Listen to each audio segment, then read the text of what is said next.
At a village clinic separated from the world by a tangle of meandering waterways and forests in central Congo, 6-year-old Angelica Lifafu screams as nurses in protective suits pick at one of the hundreds of boils that trouble her delicate skin.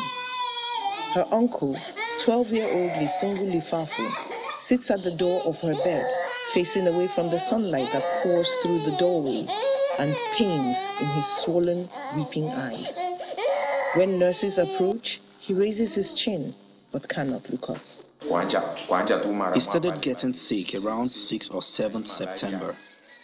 Then, we went to the local healthcare center and tried everything, but it was in vain. That's why we've now come here, as we were told that there are doctors here at Yalolia who knows how to treat this disease. I said, let's put the 2 sick children in a canoe and cross the river to go to the hospital. That's how we got here. The children have monkeypox, a disease first detected in Congo 50 years ago, but cases have spiked in West and Central Africa since 2019. The illness received little attention until this year, infecting 75,000 people. Global health bodies have counted far fewer cases in Africa, where it is endemic, than in Europe and the United States. Figures from the U.S. Centers for Disease Control and Prevention show in the West only about 10 people have died of monkeypox this year. But according to the Africa CDC, in poorer African countries where many people do not have quick access to health facilities or are not aware of the dangers, over 130 have died, almost all in Congo. Workers say a shortage of testing facilities and poor transport links makes tracing the virus nearly impossible. Without treatment, Angelica and Lisungu can only wait for the illness to run its course. Ahead of them lies a myriad of possible outcomes, including recovery, blindness, or, as was the case with a family member in August, death. The nurses caring for them seethe at the lack of treatments and care. Often, patients cannot afford medicines for even simple ailments, they say.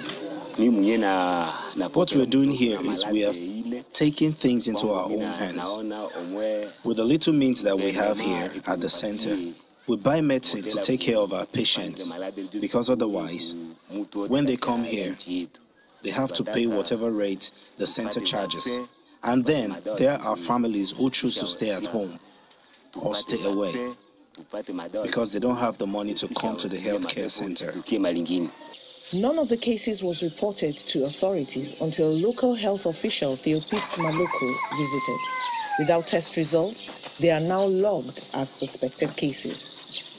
When nurses took samples from sores on Angelica's leg and placed them in a polystyrene cool box strapped to the back of a motorbike, Maloko was skeptical because to avoid spoiling, samples need to be kept cold and reach a laboratory within 48 hours.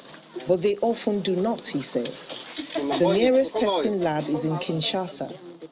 Results take weeks or months.